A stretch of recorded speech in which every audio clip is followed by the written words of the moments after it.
Dans l'Antiquité, la technologie trouvait son application dans des lieux inattendus. Qu'y a-t-il de plus surprenant qu'un temple? Dans des manuscrits anciens, on a découvert d'étonnantes machines destinées à créer l'illusion et la magie. Des statues qui pleurent des larmes de sang, des temples qui font parler le tonnerre, des chars qui s'élèvent dans les airs. Toutes ces machines destinées au temple fonctionnaient grâce à des techniques très sophistiquées. Il s'agissait des artifices des dieux.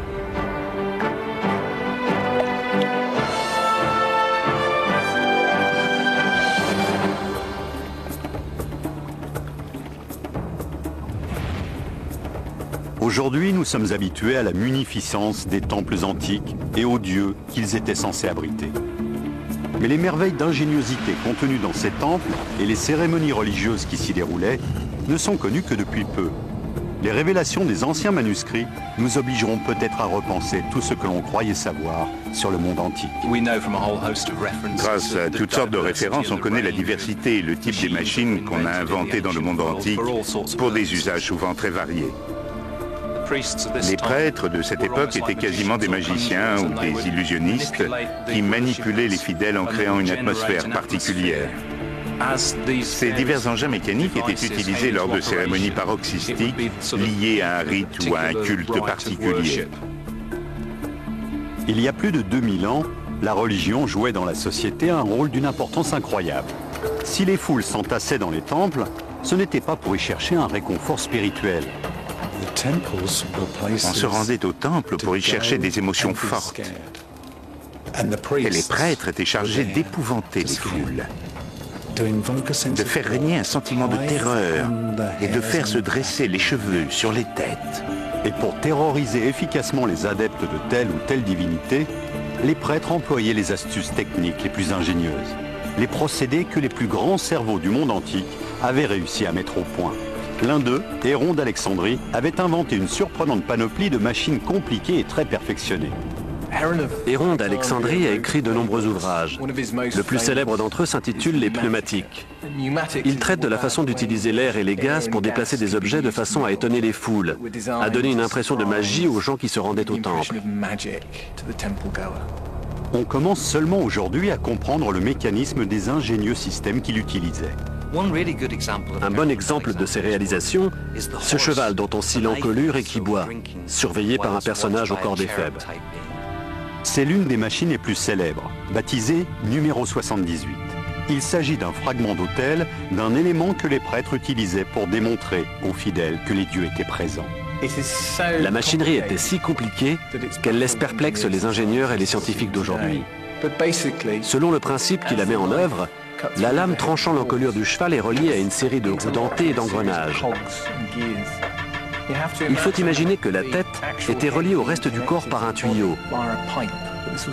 Il s'agissait d'un tuyau télescopique, si bien que plus la lame tranchait l'encolure, plus elle s'approchait du tuyau qu'elle finissait par trancher, plus elle actionnait de roues dentées qui, dent après dent, raboutaient à nouveau les deux parties du tuyau. Effet obtenu, le cheval semblait magiquement boire dans la main du prêtre. Les faibles considèrent le cheval d'un air courroucé parce qu'il ne fait rien. Et puis, quand on fait pivoter les faibles, le cheval se met à boire. Sous la statuette de l'éphèbe se trouve un long tuyau percé d'un trou. Il y a un autre tuyau placé au-dessus, si bien qu'en faisant pivoter l'éphèbe, on expose ce trou. L'eau se déverse à travers l'éphèbe dans un réservoir situé au-dessous de lui. La pression de cette eau chasse l'air de la bouche du cheval qui aspire l'eau de la coupe. Les spectateurs ont l'impression que le cheval boit. La machine d'Héron était placée sur l'autel, à côté du prêtre. Grâce à cette technologie compliquée, cette machine automatisée parvenait à créer l'illusion convaincante et terrifiante que les dieux étaient parvenus à accomplir l'impossible. La présence d'une supercherie technique ou magique dans un contexte religieux n'a rien de très surprenant. Ces temples appartenaient à des institutions riches et puissantes. Les prêtres souhaitaient conserver leur rang, ils étaient prêts à saisir tous les moyens qui se présentaient pour maintenir ou renforcer leur position. Si les prêtres prédisaient l'avenir en examinant les entrailles des animaux, ce n'était que l'une des techniques employées pour s'assurer de la soumission de leurs fidèles. D'autres méthodes, moins macabres, relevaient d'une stupéfiante virtuosité technique et scientifique. Mais ce genre de secret était jalousement gardé. À l'intérieur de la plupart des temples, il y avait un secteur séparé, le sanctuaire. Les fidèles ne pouvaient le voir qu'à travers une seule ouverture. Il s'agissait d'un espace sacré plongé dans la pénombre. Ce retrait sacré était un lieu très propice aux illusions magiques. Les temples sont délibérément plongés dans l'obscurité. Ce sont des édifices bâtis pour accentuer la sensation de mystère, parce que c'est une ambiance qui favorise la persuasion. Elle facilite la transmission du message. Au cours du 1er siècle de notre ère, Héron d'Alexandrie, s'inspirant des premiers traités de Ctésibios et de Philon, rédige un grand nombre d'ouvrages de mécanique et de mathématiques. Il conçoit des mécanismes capables de résoudre des problèmes pratiques et d'inspirer aux Alexandrins le respect des dieux. Quand il conçoit des projets pour un temple, il cherche délibérément quelque chose de magique et de mystérieux qui aura sur le peuple une influence spirituelle. L'un des engins les plus célèbres conçus par Héron représente un archer et un dragon. Cet ensemble étonnant n'était pas un ornement d'autel ordinaire. Grâce à une connaissance approfondie de l'hydraulique, Héron crée un archer capable de lancer des flèches sur le dragon qui, touché, se met à rugir. C'est sans doute le plus célèbre de tous les modèles conçus par Héron d'Alexandrie. La plupart des auteurs du Moyen-Âge qui ont traduit ces traités ont été fascinés par cette pièce particulière. L'argument est assez vaguement inspiré des travaux d'Hercule, qui, sous les traits d'un archer, envoie ses flèches sur un dragon. Exploit qui lui donne accès aux pommes d'or du jardin des Hespérides. Pour produire des sons, cette machine fonctionne grâce à la pression de l'eau. Voici le mécanisme intérieur dissimulé sous l'archer. La partie pneumatique se compose de 2 récipients, un supérieur qui contient l'eau et un inférieur qui est clos. Dans la partie médiane du récipient supérieur se trouve une soupape conique qui, une fois soulevée, permet à l'eau de passer du récipient supérieur dans le récipient inférieur. Quand le niveau d'eau monte dans le récipient inférieur, l'air se trouve refoulé par ce petit tuyau qui traverse le dragon et sort par sa gueule. Cet air comprimé fait vibrer le roseau placé dans la gueule du dragon et lui fait produire un son. Ingénieux procédé. En soulevant la pomme d'or, le manipulateur déclenche à la fois le geste de l'archer qui tire sa flèche et le mécanisme hydraulique. Grâce au mouvement de l'eau à travers les soupapes, le déplacement d'air produit déclenche le rugissement du dragon furieux. Ce n'est sûrement pas par hasard qu'Héron trouve à Alexandrie des débouchés immédiats pour ses inventions. Depuis sa fondation par Alexandre le Grand, Alexandrie est une ville cosmopolite qui brasse tous les peuples de l'Orient méditerranéen. Alexandrie, c'était la ville où Orient et Occident se rejoignaient. Aux vieilles traditions égyptiennes se mêlaient les nouveaux mathématiciens grecs, les savants, les ingénieurs et les érudits de toutes sortes. Ils puisaient dans les vieilles connaissances que recélaient les temples égyptiens. Alexandrie n'a jamais été considérée comme une ville égyptienne, car les Égyptiens n'aimaient pas la mer Méditerranée. Ils avaient bâti leur ville sur les berges du Nil. Alexandrie, elle, a été fondée par les Grecs, qui étaient un peuple de marins. Ils avaient besoin de la Méditerranée pour leurs négoces. Alexandrie était une cité multiculturelle, multireligieuse, multiethnique, où tous s'efforçaient de vivre ensemble. Pour un prêtre d'Alexandrie, la concurrence est très rude. Le succès se mesure au nombre de fervents fidèles qu'il parvient à attirer dans son temple par les trucages les plus susceptibles d'inspirer le respect. Si l'on considère toutes les religions pratiquées à Alexandrie, on constate qu'on y célébrait les cultes les plus mystérieux et les plus secrets, comme celui d'Isis.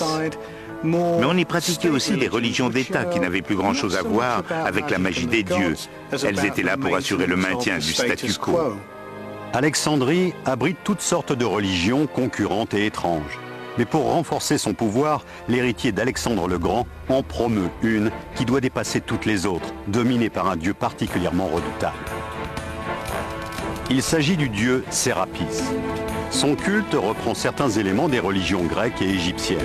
D'anciens manuscrits nous décrivent les mécanismes étranges mis en œuvre par les prêtres dans le temple de Sérapis à Alexandrie. Un de ces mécanismes en particulier stupéfie encore notre monde moderne. Les auteurs anciens décrivent une sorte de char qui paraît voler tout seul dans les airs comme par magie. Comment les ingénieurs de l'Antiquité ont-ils pu vaincre la gravité 2000 ans avant nous? Qu'est-ce qui était en jeu dans ce temps? Et comment les inventeurs de cette lointaine époque ont-ils pu réaliser les merveilles qui s'y déroulaient? L'Alexandrie antique était une cité célèbre pour sa bibliothèque, qui contenait la plupart des plus importants ouvrages de l'Antiquité. Les ingénieurs et les inventeurs d'Alexandrie recueillaient et étudiaient des livres de sciences, de mécanique, des ouvrages d'art et de philosophie. Ils connaissaient les secrets des Grecs et se servaient des lois de la science pour concevoir des mécanismes extraordinaires dans leurs temples destinés à faire croire, semble-t-il, à la présence des dieux. Ces inventeurs seraient-ils parvenus à une maîtrise dont on ne les aurait jamais cru capables? L'histoire la plus extraordinaire concernant ces machineries logées dans les temples d'Alexandrie se trouve dans le Sérapéion, le temple fondé par Ptolémée Ier en l'honneur du dieu Sérapis. Le Sérapéion d'Alexandrie était l'un des grands temples du monde méditerranéen. Il a survécu pendant l'Empire romain et même au-delà, jusqu'à ce qu'il soit détruit en 391 par les chrétiens. Dans le temple de Sérapis se déroulaient des spectacles grandioses. Le Sérapéion était le plus vaste et le plus célèbre des temples d'Alexandrie. Aujourd'hui, hélas, il n'en reste plus grand-chose. Le seul monument qui demeure encore debout sur le site du temple, c'est cette colonne que vous voyez derrière moi. On l'appelle colonne de Pompée car elle a été édifiée à l'époque romaine. Mais bien avant l'érection de cette colonne de Pompée à côté du Sérapéion, le bruit courait que d'extraordinaires phénomènes se déroulaient dans le temple. Ces histoires sont rapportées par les premiers historiens grecs et romains. L'un d'eux, en particulier, décrit un char en fer capable de voler dans les airs. Selon une tradition rapportée par les auteurs du IVe et du Ve siècle, on utilisait le pouvoir magnétique de la magnétite pour procéder à des expériences étranges à l'intérieur du temple. L'un des évêques de Carthage, Quod Vadeus, relate dans ses écrits l'existence d'un char en fer capable lui aussi de rester en suspension dans les airs. Richard Winley, expert en automates anciens, est persuadé que les inventeurs d'Alexandrie avaient compris le phénomène magnétique. Mais tout de même, un char volant?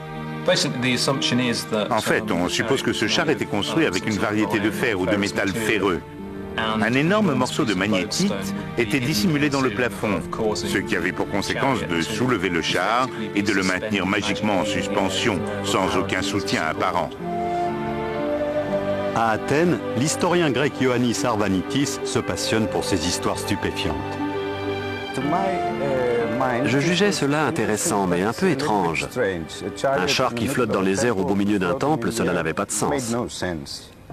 Arvanitis a cherché dans les textes grecs anciens et il a découvert 3 références distinctes à cet étonnant char volant. Il a compris qu'il était relié au dieu Sérapis, l'équivalent de l'Apollon grec, dieu du soleil. Dans les mythes grecs, Apollon, dieu du soleil, est couramment représenté conduisant un char tiré par 4 chevaux, appelé quadrige, émergeant de la mer et s'envolant dans les airs. C'est ainsi qu'on le voit représenté au Parthénon, entre autres. Le dieu du soleil avait besoin d'un char pour s'élever dans les airs. C'était un mécanisme très élaboré destiné à faire croire aux fidèles que le dieu était présent parmi eux. Ce qui rend ce char encore plus remarquable, c'est que ce mécanisme de lévitation était rigoureusement en phase avec la rotation du soleil. Sur la façade est du temple, il y avait une toute petite fenêtre. Étant donné que le soleil change de position selon la saison, il y avait un moment précis où un rayon de soleil pénétrait et touchait les lèvres du dieu Sérapis. Quand les portes étaient ouvertes, elles révélaient la gigantesque figure de Sérapis sur son trône. Selon les textes anciens, un petit char conduit par Hélios, dieu du soleil, était magiquement attiré vers la grande statue du dieu Sérapis. Le rite touchait à son apogée lorsque le soleil entrait dans le temple et frappait le visage du dieu Sérapis. À ce moment précis, le char décollait du sol et restait en lévitation devant la statue. On suppose qu'on disposait dans le plafond du temple un gros bloc de magnétite qui, par son pouvoir magnétique, attirait le petit char métallique. Les textes anciens indique qu'on utilisait le phénomène magnétique dans le temple de Sérapis. Mais ce dispositif pouvait-il vraiment fonctionner? 2000 ans plus tard, des jouets modernes fonctionnent sur le même principe, celui des champs électromagnétiques. Vous voyez, il n'y a aucun moyen de suspension visible. On peut passer la main entre le globe et le montant. Ce petit globe fonctionne sur le même principe qui, paraît-il, soulevait le char du dieu soleil dans le Sérapéion. À l'intérieur de ce jouet, il y a un microprocesseur et une série de ce qu'on appelle des capteurs à effet Hall qui détectent un champ magnétique. Le microprocesseur stabilise ce champ magnétique des milliers de fois ou même des centaines de milliers de fois par seconde. Autre argument qui rend l'histoire du char du Sérapéion difficile à rejeter, c'est le fait qu'elle n'est pas unique. D'autres histoires relatent l'utilisation du magnétisme pour créer des machines miraculeuses dans des temples. L'une d'elles fait référence à un temple d'Alexandrie où il y avait deux statues, l'une de Mars et l'autre de Vénus. Au plus fort de la cérémonie, les deux statues se rapprochaient peu à peu l'une de l'autre, et bien entendu, lorsque les deux entraient dans leurs champs magnétiques respectifs, elles s'attiraient l'une l'autre et se joignaient dans une sorte d'étreinte. On suppose que l'une des statues était en magnétite et l'autre en fer. Le poète romain Claudien nous a laissé une description fascinante de cette Héros Gammas, ou mariage mystique entre Vénus et Mars. Mais la magnétite, qui produit un champ magnétique relativement faible, avait-elle la capacité de soulever un char grandeur nature? Nous n'avons aucun doute sur l'existence même de ce char, étant donné la multiplicité des sources qui le mentionnent. Le mystère concerne son fonctionnement, grâce à des aimants. On penche pour cette solution, mais l'hypothèse d'une supercherie faisant appel à des câbles de suspension reste vraisemblable. Aussi incroyable que cela puisse paraître, les anciens savaient peut-être utiliser les champs magnétiques. Mais ils savaient utiliser d'autres machines, celles qui fonctionnaient grâce à la force hydraulique. Dans tout le monde antique, de magnifiques temples ont été bâtis en l'honneur des dieux. Merveilles d'architecture, ils étaient décorés de statues et de colonnes. Et pourtant, leurs murs dissimulaient des trésors encore plus surprenants. Tout un arsenal de machines étranges et fantastiques était placé dans les temples, plus spectaculaires les unes que les autres, censés permettre la communication entre les fidèles et les dieux. Durant la période classique, prêtres et temples doivent absolument attirer les foules. Et une fois que les foules s'y sont massées, il faut leur offrir un spectacle fabuleux. Le grand maître de cette machinerie des dieux, c'est le grand inventeur du monde antique, Héron d'Alexandrie. Parmi le grand nombre d'inventions qu'il a conçues et dont on a la trace, beaucoup étaient destinées à des temples. Héron a sans doute été bien payé par les prêtres pour mettre au point des inventions de plus en plus étranges et spectaculaires. Il utilisait souvent l'hydraulique et la combinait à la chaleur du feu pour générer de la pression d'eau, d'air et de vapeur. Héron d'Alexandrie croyait à l'élasticité de l'air. Il savait que l'air était substance, volume et composé de particules. Si on le comprime, il faut qu'il aille quelque part. Si on l'aspire, il faut le recueillir. Ces notions étaient pour lui importantes. L'une des ruses favorites d'Héron d'Alexandrie consistait à combiner prouesse technique et sacrifice divin. Il utilisait le feu allumé sur un autel comme source d'énergie. L'autel devait être transparent, fait de verre ou de corne. Les statues étaient placées au-dessus de l'autel. Quand on allumait le feu, on avait l'impression que les statues dansaient. Au cœur de l'autel, il y avait un tuyau qui tournait sur un pivot. Relié à ce tuyau, il y avait de plus petites canalisations disposées perpendiculairement les unes aux autres et dont les extrémités étaient recourbées dans des directions opposées. Une fois le feu sacrificiel allumé, l'air chauffé passait à travers le tuyau et s'évacuait par les petites canalisations. Cet air, agissant comme la force de la vapeur, parvenait à faire tourner le tuyau et les statues dansantes. Quand les flammes de l'autel baissaient d'intensité, les statues dansantes ralentissaient et finissaient par s'immobiliser. Cet autel d'Héron, avec ses figures dansantes, a sans doute émerveillé le monde antique. Il a dû faire de son auteur le personnage le plus recherché par tous les prêtres d'Alexandrie. Beaucoup de ces machines, de ces engins et de ces inventions servaient à mouvoir des statues, si bien que les prêtres de cette époque pouvaient les utiliser pour convaincre les gens qui venaient dans les temples que les dieux existaient bel et bien. Une fois que les fidèles s'assemblaient dans le temple, Ils devaient payer pour obtenir certains services, comme l'eau consacrée. C'est ce qui a incité Héron d'Alexandrie à concevoir le premier distributeur automatique de l'histoire. Le procédé était à la fois simple et ingénieux, et il allait permettre aux prêtres du temple d'amasser de grandes quantités d'argent. Le fidèle glissait sa pièce de bronze dans la fente de la machine et recevait en échange une petite quantité d'eau sacrée qu'il utilisait pour se laver rituellement le visage et les mains avant d'entrer dans le temple. La pièce tombait dans un petit plateau relié par une extrémité à un fléau en équilibre. Le poids de la pièce abaissait un des côtés du fléau et relevait l'autre, ce qui soulevait une soupape et permettait à l'eau sacrée de s'écouler. J'imagine que les prêtres ont dû sauter sur l'occasion qui leur était donnée d'employer les compétences mécaniques d'Héron d'Alexandrie. C'était de toute évidence un génie de la mécanique.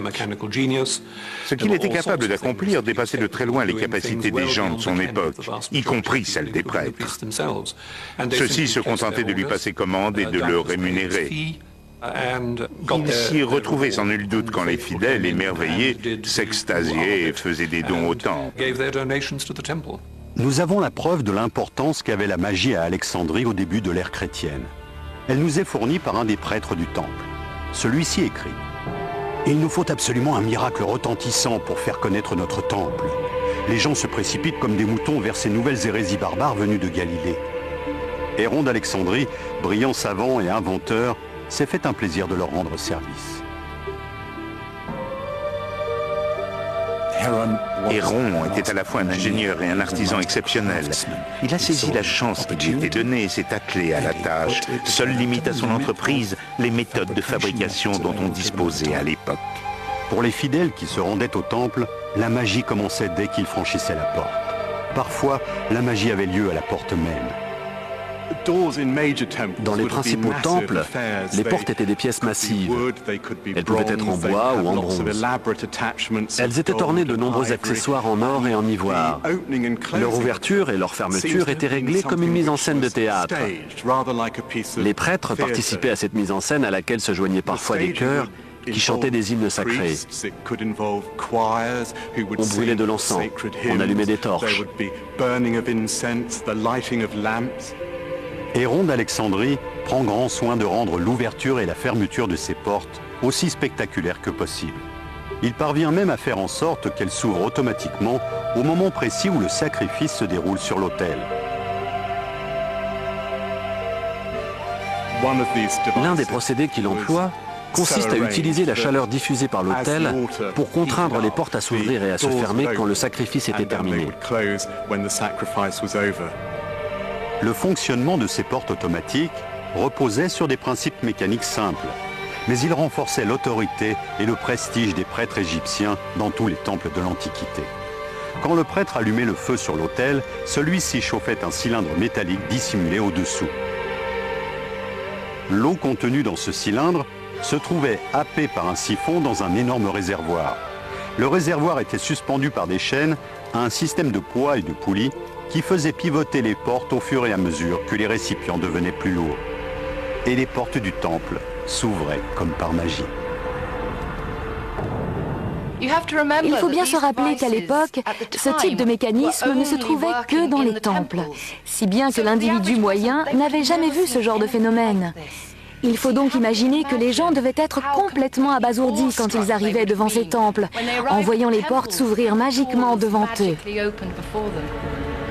Outre les remarquables talents de physiciens et de mécaniciens d'Héron d'Alexandrie, certains prêtres utilisaient d'autres méthodes pour démontrer le pouvoir des dieux. En particulier, ils employaient la chimie pour émerveiller leur assemblée. Pour accomplir leur supercherie, les prêtres utilisaient toutes les substances chimiques dont on disposait à l'époque. Et ce n'étaient pas des produits courants car ils gardaient jalousement leurs secrets. Pour maintenir les pieux adeptes dans cet état d'émerveillement et de soumission, la ruse jouait un rôle capital. C'est l'un des traits communs à beaucoup de ces religions anciennes. C'était des religions du mystère. Les fidèles ne savaient pas vraiment à quoi s'attendre. Ils ignoraient même ce qu'ils mangeaient et buvaient. Aliments et breuvages jouaient un grand rôle dans les rituels. Voici une écorce d'arbre, du bois de campèche. Faites-la macérer dans le vin que consomment les adeptes.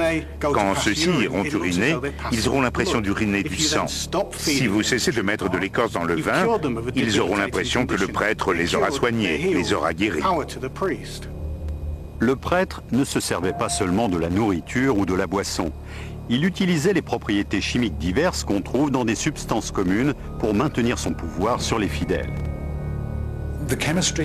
Cette chimie est celle de certaines substances qu'on peut réduire par le feu. Des substances faciles à se procurer, urine, excréments ou autres qui sont précieuses parce qu'elles sont riches en phosphore. Et par conséquent, elles brillent dans l'obscurité. Et ce sont des substances qui, réhydratées après calcination, produisent de la vapeur, se craquellent et sifflent. Ces manifestations ont vite fait d'impressionner les esprits non prévenus. Rapidement, la concurrence entre les différents temples devient de plus en plus âpre, car les gens se convertissent en masse à une religion nouvelle, le christianisme. Aussi, les prêtres sont-ils obligés de faire appel aux inventeurs pour créer des engins plus ingénieux et plus puissants, des machines capables de faire gronder le tonnerre dans les temples ou de faire parler les statues.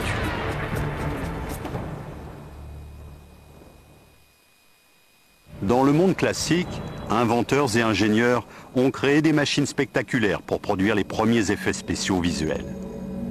Mais ils connaissaient aussi le pouvoir terrorisant ou fascinant des sons sur les fidèles. Beaucoup de procédés étaient utilisés, du plus simple au plus compliqué, pour produire des effets sonores dans les temples. Étant donné que beaucoup de ces premiers cultes religieux se fondaient sur des manifestations d'adoration très théâtrales, on utilisait tous les moyens possibles pour les rendre encore plus spectaculaires. Le petit objet que je tiens est une réplique miniature de rhombe, un instrument qui a la forme géométrique du losange. C'est un instrument très ancien. On le retrouve sous des variantes diverses dans la plupart des civilisations primitives et on les appelle généralement mugissements de taureau. Les Grecs, eux, l'appelaient voix de Zeus. Voici comment on se sert de cet instrument. On lui attache une corde de bonne longueur. Pour qu'il tourne dans l'air, il faut lui donner un peu d'élan. C'est ce que je vais faire. Ensuite, je le balancerai.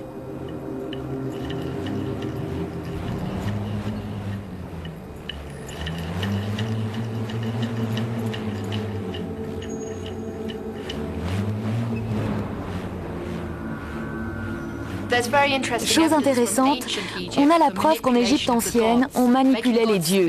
On les faisait parler, on les faisait bouger. Mais ce n'est que plus tard en Égypte, du temps des Grecs et des Romains, qu'on a employé des procédés très intéressants, qui deviennent beaucoup plus fantaisistes.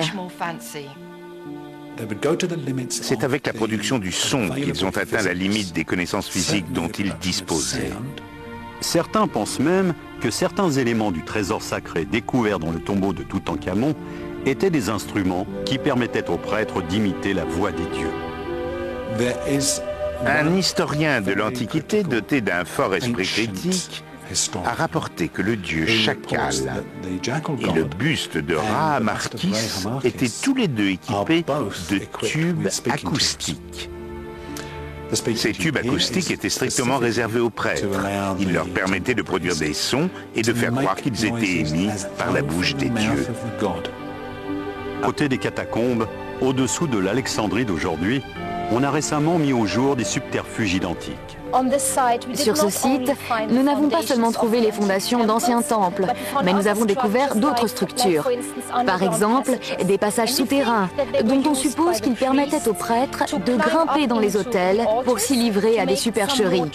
Par exemple, s'adresser aux fidèles par la bouche d'une statue. Des histoires semblables ont circulé au sujet des deux colosses de même nom à Thèbes.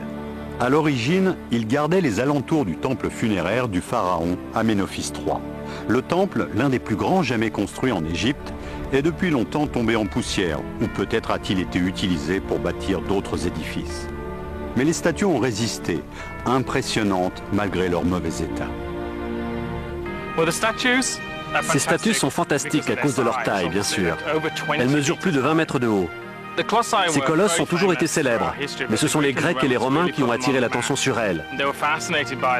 Les colosses les fascinaient parce que suite à un tremblement de terre, l'une des statues, celle de droite, émettait un étrange sifflement à certains moments de la journée. On a avancé toutes sortes de théories sur la cause et la destination de ce son. Certains ont dit que c'était le vent qui soufflait à travers la statue. Les Grecs étaient persuadés que c'était le dieu Memnon lui-même qui entrait en contact avec les colosses. Ceci servait en quelque sorte d'oracle. C'est pourquoi ces statues ont été baptisées colosses de Memnon, au lieu de recevoir les noms d'Othem ou d'Aménophis, vu le lieu où elles se trouvent. Chose surprenante, certains historiens sont convaincus que Héron d'Alexandrie a peut-être collaboré avec les prêtres en insérant ce genre de tube acoustique. Mais on trouve d'autres exemples de statues antiques dotées du pouvoir d'émettre des sons grâce à une intervention mécanique. Les témoignages qui reviennent le plus fréquemment décrivent des statues gémissantes. On suppose qu'elles étaient utilisées dans les temples pour créer un effet magique ou mystérieux, et peut-être dans les tombeaux pour dissuader les voleurs de piller les trésors funéraires. Ici, on a un bas-relief montrant la langue d'une gorgone, qui est associée à Hadès, dieu des morts. Il était donc sans doute destiné à un tombeau. L'ensemble fonctionne sur le principe des vases communicants, bien connu de l'école d'Alexandrie. En résumé, on a un récipient rempli d'eau qui se vide brusquement par un siphon dans un récipient clos. Cette eau chasse l'air et le propage dans un engin qui produit un son. Je vais le remplir et j'espère pouvoir déclencher un son.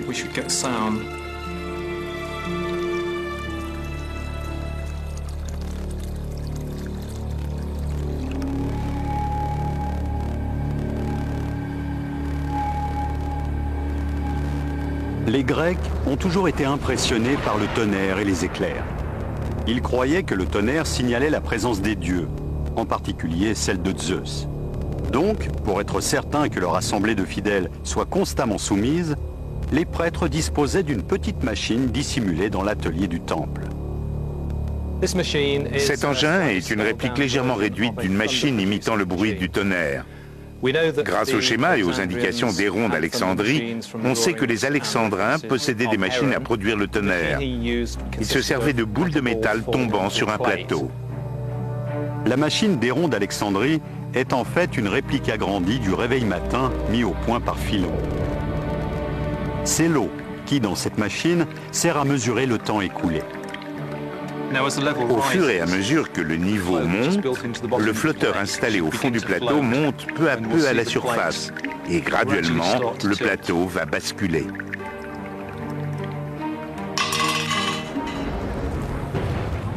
Si cette machine était installée au bon endroit, c'est-à-dire au-dessus des fidèles, mettons dans un faux plafond ou dans un plancher suspendu, le son, mais aussi la vibration de la machine résonnait dans la salle au-dessous et déclenchait la terreur, la panique et toutes sortes de réactions diverses. Voici une réplique d'une machine à tonnerre du Moyen-Âge. Dans les manuscrits anciens, on trouve des références à des machines analogues qui existaient déjà dans l'Antiquité. La boîte en bois est un caisson qui contient un goulet sur toute sa longueur. Dans ce goulet roulent de lourdes boules métalliques. Ceci en fait est une boule de fer. Je lui ai volontairement ajouté ces petites protubérances à l'extérieur pour qu'en roulant, elles produisent plus de fracas. La machine se manipule simplement en la faisant basculer en arrière, puis en avant, à la façon d'une balançoire.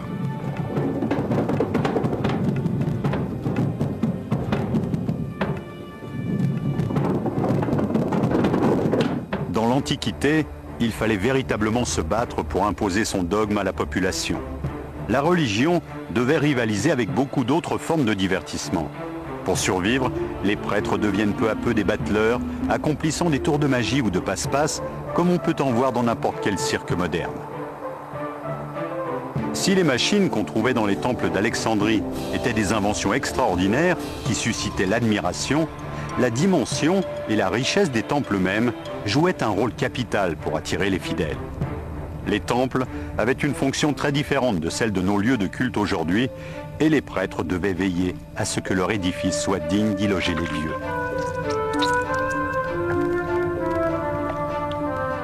C'est le passage monumental qui mène aux dieux, c'est l'édifice où ils logent. Si cet édifice abrite un être immortel, il faut qu'il soit impressionnant. En Grèce, durant la période classique, le plan des temples devient standardisé. On en trouve des exemples non seulement en Grèce, mais tout autour de la Méditerranée. Les temples grecs de l'Antiquité étaient bâtis sur un plan tout à fait spécifique. Une colonnade extérieure, un pignon triangulaire pourvu d'un fronton à chaque extrémité. À l'intérieur de la colonnade, il y avait un bâtiment au mur plein dans lequel on pénétrait par une porte très impressionnante. Une fois à l'intérieur, on se trouvait face à une ou plusieurs statues de Dieu.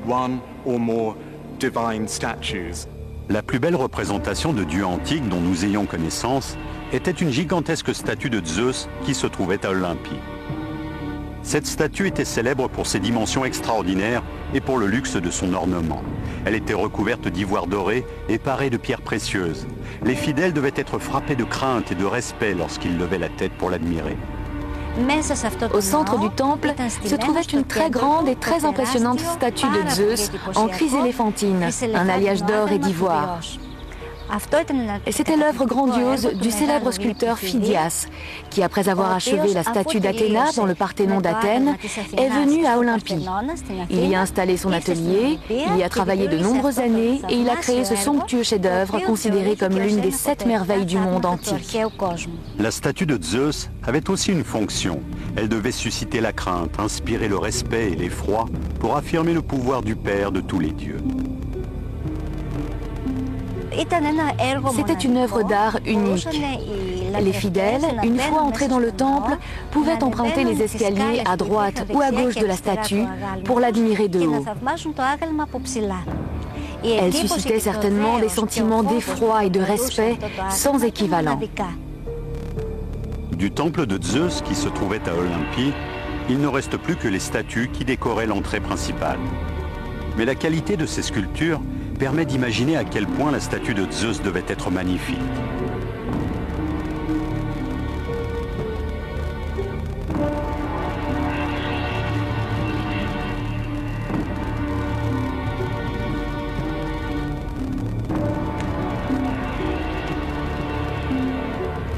Si les Grecs étaient capables de sculpter de superbes statues de dimensions gigantesques, ils créaient aussi des statues impressionnantes qui pouvaient miraculeusement être émues aux larmes, des larmes de sang.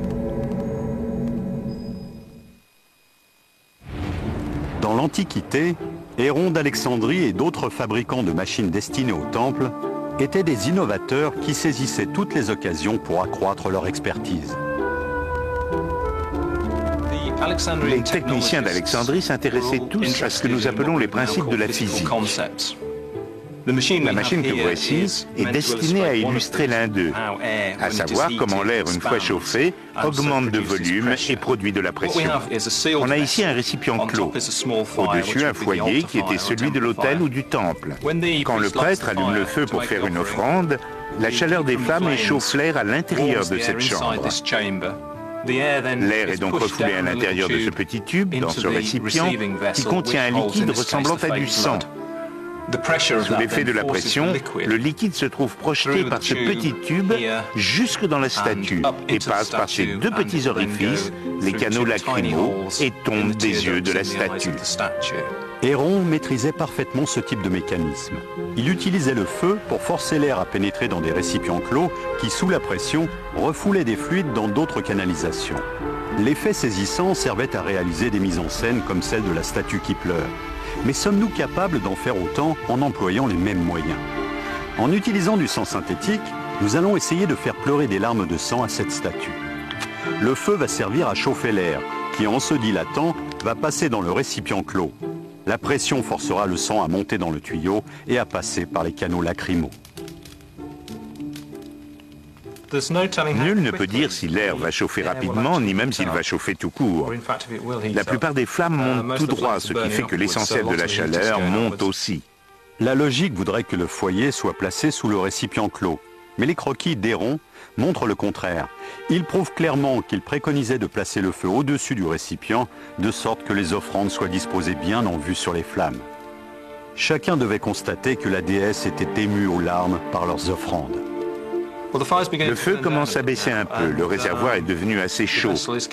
Est-ce parce que le récipient n'est pas suffisamment clos ou parce que l'air chaud ne se dilate pas suffisamment pour donner de la pression? Je ne sais pas. Mais le fluide ne semble pas vouloir sortir du tuyau. Richard pense que le modèle utilisé est peut-être trop petit pour obtenir un volume suffisant d'air dilaté. Mais un chalumeau alimenté au gaz propane donne vite l'effet désiré. Voir ces dieux tout-puissants verser des larmes de sang devait être un spectacle ahurissant et très perturbant.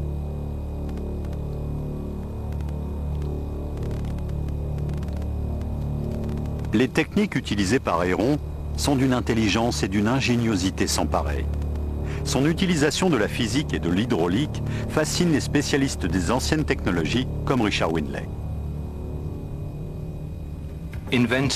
La plupart de ces machines témoignent d'une grande inventivité, d'une grande subtilité. Beaucoup de choses dans ces dessins paraissent illogiques. Mais lorsqu'on passe à la pratique et qu'on entreprend de fabriquer une de ces machines, on comprend le pourquoi de tous ces petits éléments fautifs. Reconstruire ce genre de modèle est une expérience très particulière. On a quasiment l'impression d'entrer dans l'espace mental des gens qui l'ont inventé. On comprend le cheminement qui les a conduits à réaliser ce genre d'engin. Les adorateurs qui ne se satisfaisaient pas des cultes officiels pouvaient opter pour les religions du mystère. Ces religions étaient pleines d'obscurs secrets. Leurs fidèles observaient d'étranges pratiques. Un climat idéal pour y développer les plus mystérieuses machines du monde antique. Il y avait des quantités de cultes bizarres, voués à toutes sortes de dieux et de divinités. Certains prenaient les formes les plus insolites et observaient des rites étranges. L'un des plus curieux était le culte voué à Cybèle. Le culte de Cybèle, déesse mère aux seins multiples, trouve son origine en Asie mineure. Mais dès l'origine, le culte de Cybèle est associé au mystère, au danger, à la violence. Une violence aggravée par le fait qu'aux environs du 9e siècle avant Jésus-Christ, un prêtre qui voulait introduire cette religion à Athènes s'est fait promptement assassiner. Il s'agit d'un culte où l'on se livrait à des pratiques extrêmes et difficilement admissibles. On a découvert par exemple que les fidèles se lacéraient la peau jusqu'à ce qu'ils soient couverts de sang. L'une des plus extraordinaires machines jamais créées pour un temple représentait la déesse mère Cybèle, donnant spontanément son lait au paroxysme de la cérémonie organisée en son honneur.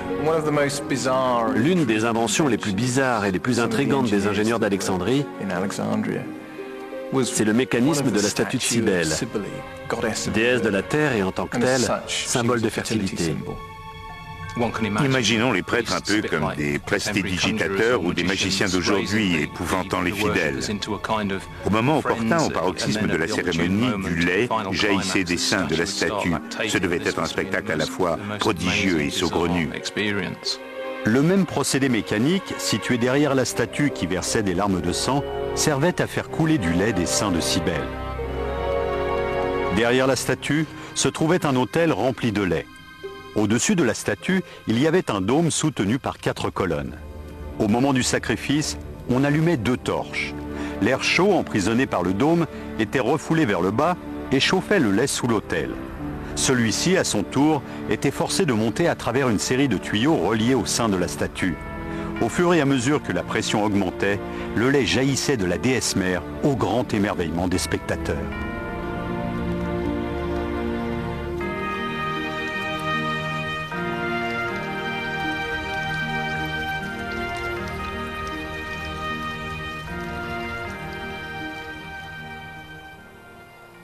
Pour la première fois depuis plus de 2000 ans, nous avons vu comment les plus grands esprits de l'Antiquité ont créé des machines destinées au temple, incroyablement complexes et impressionnantes. Elles inspiraient la crainte et répandaient la terreur dans le monde antique. Il est impossible de mesurer précisément les effets que ces inventions mécaniques ont pu avoir sur les fidèles qui se rendaient dans les grands temples antiques. Jamais on ne saura jusqu'à quel point ils étaient persuadés que c'étaient les dieux qui parlaient et qu'ils avaient assisté à des miracles. Les temples antiques ont servi d'atelier à l'ingénierie moderne. C'est dans leur enceinte qu'on a posé les fondations de la science. On a utilisé le magnétisme, les engrenages, la compression de l'air et de la vapeur pour enthousiasmer les fidèles. Les temples de l'Antiquité ont vu naître les premières découvertes scientifiques. Ces exploits d'ingénierie nous force à considérer autrement ces merveilles aujourd'hui disparues et prouve que l'innovation n'est pas un concept moderne. Que nous reste-t-il à découvrir encore aujourd'hui? Que cachent ces anciens manuscrits encore indéchiffrés?